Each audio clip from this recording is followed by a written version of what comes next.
of the Bhagavad Gita. So as you know, Bhagavad Gita, we gave you a lot of introduction, how it has 5 subject matters, 17 questions, a dialogue between 2 friends. And today we'll be finishing chapter 2. So today we'll discuss Bhagavad Gita from text 30 to text 72. So I'm going to divide these verses from texts from 31 to 72 into 2 parts. So the first part, we're going to divide it from text 31 to 53, because Arjuna explained to Krishna as a friend that, my dear Krishna, I simply want to do my duty, and it is my duty to protect. And I gave the 4 reasons why Arjuna didn't want to fight. So Krishna is going to answer that question now. So from 31 to 53, he talks about dharma. Dharma means the intrinsic nature or duty of the soul. And so I want to divide this dharma into 2 categories. Okay, one is called swadharma. The verse in the Bhagavad Gita, when you read, you can see swadharma mapicha veksham nabikampitumar. Krishna is telling Arjuna that swadharma, which is the worldly duties, is called swadharma, or family duties, family responsibilities. For example, Arjuna is a warrior, so his duty is to fight. He's a husband, so he has to be a father. He has to be a good husband. He has to be a good father. He has to be a good soldier. Those are all his material occupations. Those are all his worldly duties that he has to conduct himself. When we come into this world, there is a duty that we owe to this world. There's a duty that we have to engage with in this world. So this world is called a material world, and we are made of matter. We are covered by matter. So this matter, that this body has a particular involvement and engagement that it needs to be involved with. Like in Israel, for example, everyone must, if you're born in Israel, you must go to the military and get training for, I think, a year or 2 years. It's mandatory. So that will fall under the category of swadharma. Durga Devi has 2 beautiful children, so she has a duty to those 2 boys, the 2 children in her life.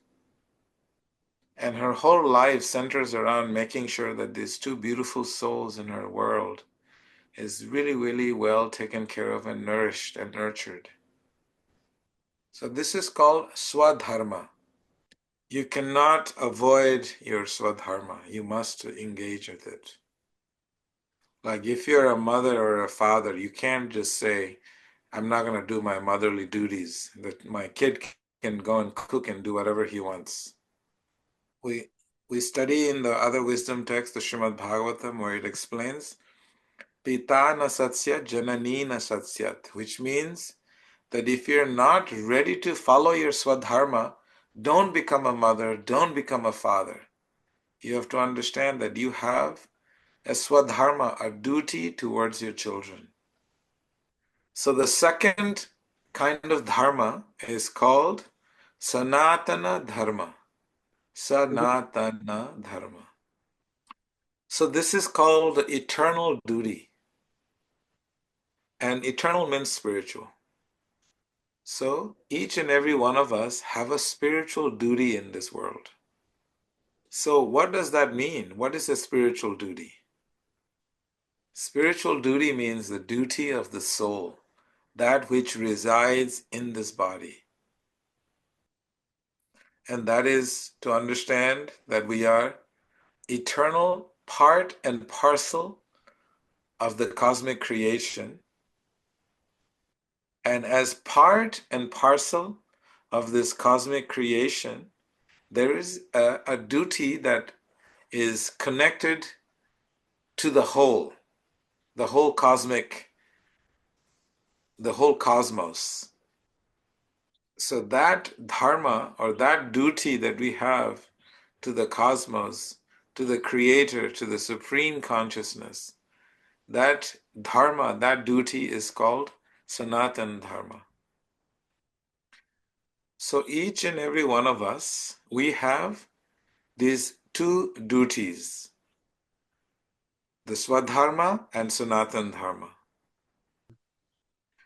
Duty that is connected to the material world and in relationship with matter, and the duty that we have in relation to the spirit and to the divine creator.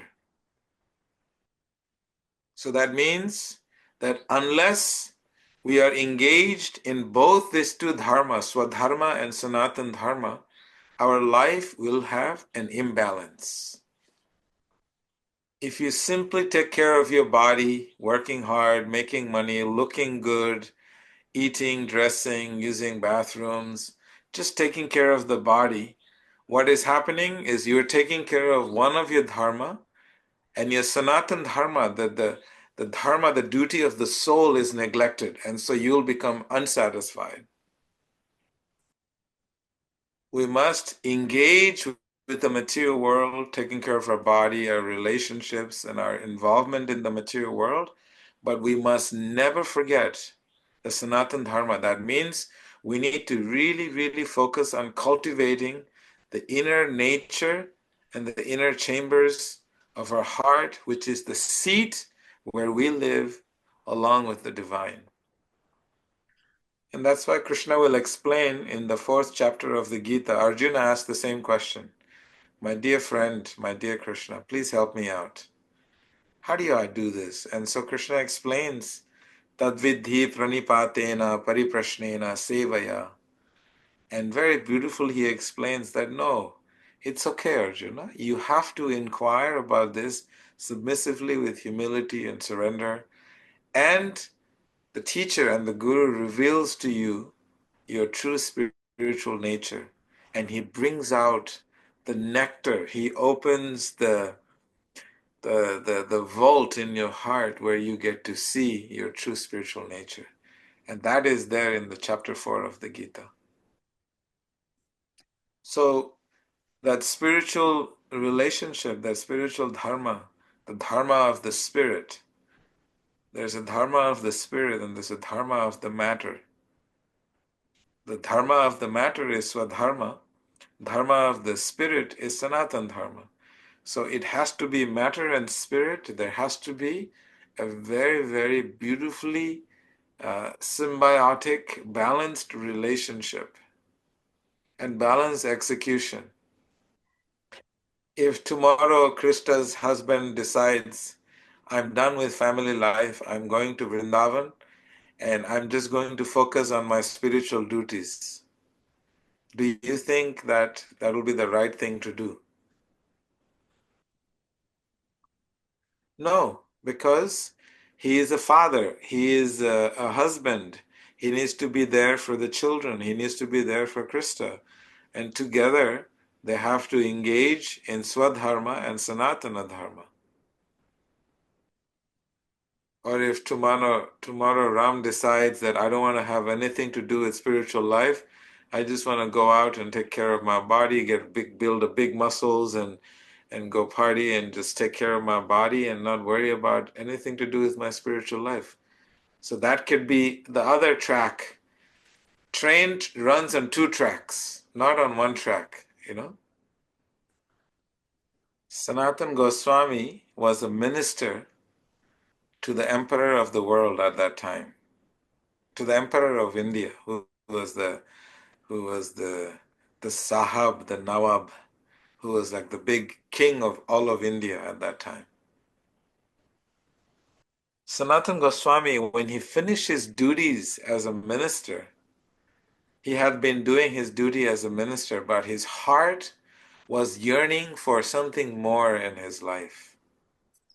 You may notice that in your material life, you'll get bored, you'll get tired, and you'll feel like there is something missing and that you need something more in your life to complete your life. So Sanatana Goswami was feeling this in his heart as he was executing his duty as a minister to the king. So much so, he was making millions and millions and hundreds of millions of dollars in gold coins. He was making so much money. He had so much material wealth, so much power, but in his heart, he was just thinking, I have all this material luxuries and all this position and power, but there's something inside of my heart that is not, that feels like it's missing. And then he had heard about this great saint, Sri Chaitanya Mahaprabhu. And you know, when you hear something, and sometimes just the sound vibration enters your heart and starts to create some churning inside. And so he started to develop this desire to meet Sri Chaitanya Mahaprabhu. And then he realized that materially he was doing well, everything was taken care of, and he needed to pursue something to focus on his Sanatan Dharma. So he divided all his wealth into, I think it was, I have to remember, I think it was in three different categories, three different parts. 25% of all his wealth, millions and millions, went to his family. Other 25% went uh, for his own work, and 50% was given out in the service of others. I'll give you the exact way he divided his wealth. I don't remember it off the top of my head, but he made such a beautiful system to make sure that his material relationships, his material family was taken care of really well. So he made sure his swadharma, his material duties were maintained so that he could now focus on his Sanatan Dharma. Does that make sense? इसके So साथ he did focus on his material life for a big chunk of time, but when his heart was feeling left out, he focused more on the spiritual life and less on the material life. And then finally, go ahead. In when I study, there is no mention of his wife and children. He didn't seem to. I'll have to research some more. He didn't seem to have uh, wife and kids. But he did have, his parents and his cousins and all of them. So he did provide and take care of them to make sure that they were not left out. Okay, so I have the exact measurements of how he divided his wealth. He set a very high example. So imagine he was a multi-millionaire and he gave it all up. His wealth was divided by 50, 30, and 20. 50% of his wealth went to charity of the Brahmins and the poor. When you take from the world, you must give back to the world. So he gave 50% of his wealth to that. And then 30% of his wealth went to do spiritual activities such as building temples and maintenance of spiritual sanctuaries and supporting other spiritual practices. And then 20% of his wealth went for his personal needs and his family. So, he set an example because he wanted to follow his Sanatan Dharma, the true calling of the heart.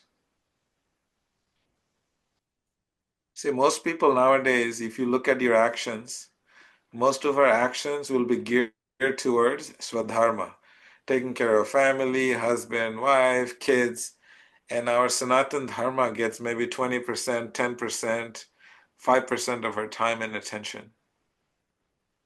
You can ask yourself, you can pause and ask yourself, when was the last time you did something for your heart? Don't say that you went to buy your grandkids some chocolate is something you did for your heart. That's not Sanatan Dharma, that's Swadharma. I went to give my mother some flowers. Those are all Swadharma. So we have to ask ourselves, how much time and how much energy do we put into the very cultivating the very nature of our hearts? One of the students on this call had asked me, what should I do? And I said, please just do sadhana, do a lot of japa and just focus on your sadhana, eat well, stay warm. And I just gave very, very simple instruction. And I was so happy when I looked at my message and she replied that she had been doing sadhana for 8 hours. One day, 8 hours of sadhana. Imagine that. 8 hours of investing in cultivating the sanctuary of the heart. And so that is a big jump. I say at least minimum 1 hour should be invested in cultivating the inner sanctuary of your heart. Minimum 1 hour. And then you can increase the time. We don't have to do 50, 30, 20, but at least give your heart 1 hour. I mean, minimum 1 hour a day. When you start doing your japa, that is, I mentioned the other last week class, a secret. It is you are basically knocking on the doors of your heart when you're doing your japa every day. And then the heart opens and it's extremely powerful. So if you do 1 hour of that and then you can read 1 hour of Gita. What is Gita? It's divine song. You're just singing a song. And how beautiful is that? That's what life is all about. Singing and being free and just experiencing spiritual love. So thank you, Krista. The Swadharma, we must not neglect. We must not neglect, but it cannot become our priority. Because there has to be a balance. If the train tracks, one is called the Pancharatrika Vidhi in Sanskrit, one track, and the other track is called the Bhagavad Vidhi. The process is rules and regulations of taking care of your family and responsibilities, and other is taking care of the responsibilities of your heart. That's called the Bhagavad Vidhi. Like japa and reading spiritual texts, that is in the track of Bhagavad Vidhi. Taking care of family responsibilities, taking care of your bodies is called Pancharatrika Vidhi. This is also there, very detailed description is there in the writings of Gopal Bhatta Goswami, which is another great saint. He writes this very elaborate texts on how to balance this Swadharma and Sanatana Dharma. Okay, translated, you already did. So now I would like to go to the very last part so we can finish chapter 2.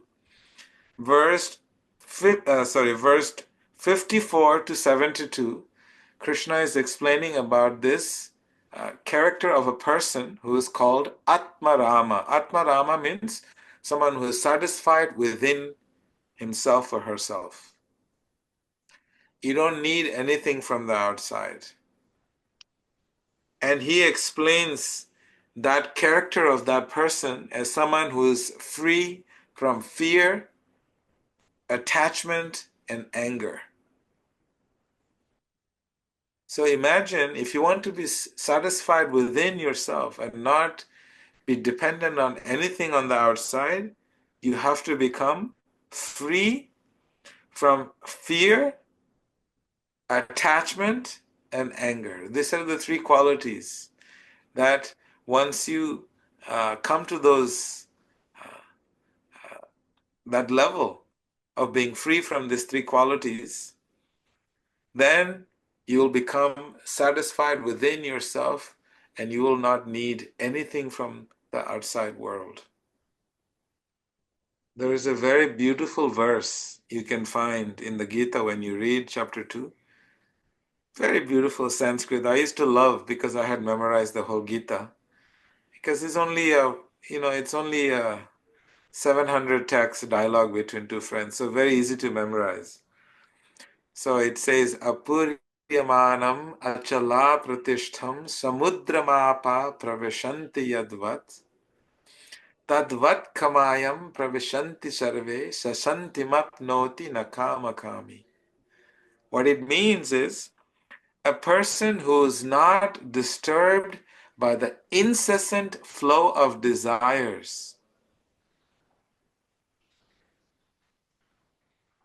that are entering like rivers into the ocean, which is ever being filled but is always still. And that is the person who is an Atmarama. This is what an Atmarama is. Who's not disturbed by all these desires that are coming in, completely satisfied within himself or herself. So this is what we have covered today. Today we officially finished chapter 2, and next week we'll start chapter 3. So in Donc, 3 classes, we finished 2 chapters of the Bhagavad Gita. So today we covered the definition of dharma and the 2 kinds of dharma and what is an Atmarama, how to be satisfied within yourself. We understood how to be satisfied within yourself. So the 3 qualities is fear, attachment, and anger. That means you're a small part. okay. You're parcel of a part. Like if you look at fire, and then the metaphor is also given when you're sitting next to a bonfire, and then this little sparkle will make some noise and will come out of the fire ceremony. When that sparkle is out of the fire, it's only a matter of time that fire will go out if it's not connected back with the fire. So that is the condition of the living entity, that we have to always somehow be connected to our Sanatan Dharma so that we can always maintain that light that we are from within ourselves. Et donc, That light will diminish if you're not connected. So we are only a small part of the cosmic creator's energy. What I am giving you is a very, very rich overview of each one of the chapters because they're very dense. We can always unpack so much. Yes, I have given 6 classes on detachment alone. Yes. It's very hard to be detached.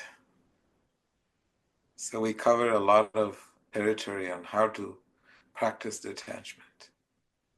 Yes, every day take shelter of your sadhana. Every est-ce day que when you take shelter of your sadhana, what happens is you're basically connecting your heart to the universal heart. And when your individual heart is connected to the universal heart, then individual heart will become charged. And you'll have so much clarity and so much energy to go through the day and tackle any challenges in your life. We're talking about fear, attachment, and anger. Like they're like big categories, Everyone is in fear, everyone has attachment, everybody has anger. So now for me to address all of them will take time, but good question though, Ram. thank you. So we can though still feel them, but it's just they need to be in a healthy way. Is that correct? Yes, you have to, you have to see the beauty in fear, not fearfulness. And you have to see attachment is how to change that attachment from matter to spirit. and uh, and anger is an emotion that is completely transmuted to a spiritual form where that turns into a spiritual hankering. So anger is arising from, we can read in the Bhagavad Gita, it explains, Dhyayato Vishayam Pumsam. While contemplating the objects of the senses, one develops attachment from them. From such attachment, lust arises. From lust, anger arises. So anger is an emotion that has been deeply cultivated over a period of time where desires are not satisfied. So that what happens is that those desires, if you can dovetail those desires and make it into a spiritual desire, and that spiritual desire becomes a spiritual hankering. And that spiritual hankering is like this insatiable appetite to feel and to receive that unconditional love in that relationship with the divine within the heart. I don't know, Ram, you could translate all of that. That was a lot. I'm gonna try.